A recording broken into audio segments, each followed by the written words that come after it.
जिल्हा परिषद, जिल्हा प्रशासन, पोलीस प्रशासन, शिक्षण विभाग आणि सारा नवजीवन बहुउद्देशीय संस्था यांच्या संयुक्त विद्यमाने शहरामध्ये नशामुक्त अभियान सुरू करण्यात आलं आहे।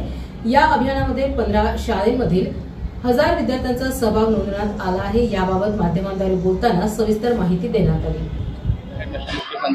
काय संदेश देणार?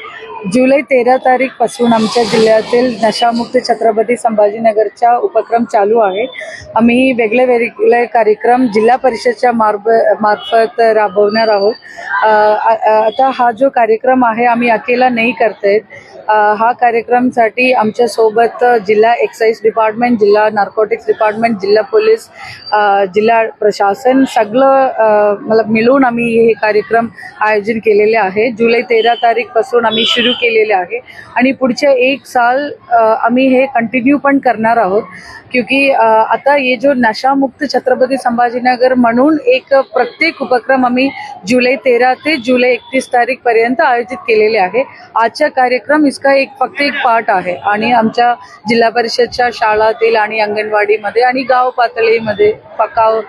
पातळीवर पण आम्ही वेगळे चित्रकला स्पर्धा, जनजागृती करण्यासाठी वेगळे उपक्रम चालू आहे।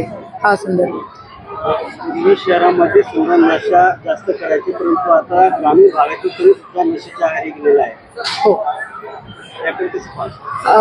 हा गोष्टी घर आहे, क्योंकि that is why we on the first place आम्ही हा नियोजन त्यामुळे केलेले आहे की एक समाना ऐसे होती थी कि फक्त शहरातील ऐसा सगळं नशा वगैरह मिलते थे, पण लेकिन आजच्या परिस्थिती ऐसा है की आमच्या एकदम शेवटीच्या ग्रामपंचायतीमध्ये पण दारू असेल या इतर ड्रग्स असेल इसका उपलब्धी खूप वाढवली आहे।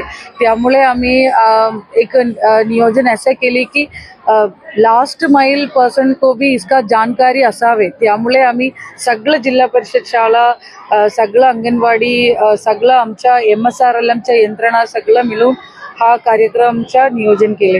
जिल्हा परिषदच्या ग्रामीण भागातील जे शाळा आहेत त्या शाळेला लागूनच काही पानटपरे असतात, त्यावर ते सिगरेट, पुड्या किंवा ते स्क्रीन वगैरे त्याच्यावर बंदी घातली असं साहित्य मिळते। यावरती तुम्ही काय कठोर पावले घातली? मी माझे लेवलमध्ये मी एक वेल वर्डेड ऑर्डर मी काढलेली आहे की आमच्या जिल्हा परिषद शाळेला काही बाहेरच्या कोई लोक येऊ नका आणि आमच्या कॉम्पाऊंड वॉलच्या सुरक्षा आमच्या CCTVच्या मार्फत सगळं आमच्या निरीक्षण आता चालू आहे। मी माननीय पोलीस अध्यक्ष सरांना पण सोबत पण चर्चा केलेली आहे, तो पेट्रोलिंग वाढवण्यासाठी, especially before school hours and after school hours आणि लंच ब्रेकमध्ये पण थोडंसं पोलीस पेट्रोलिंग वाढवण्यासाठी पण मी सरांच्या सोबत चर्चा केलेली आहे। आता सुरुवात आहे। माझे मनपूर्वक यकीन ऐसा है कि 1 साल मध्ये आम्ही बहुत सारे इसका फरक दिसेल जिल्ह्यातील, ये माझी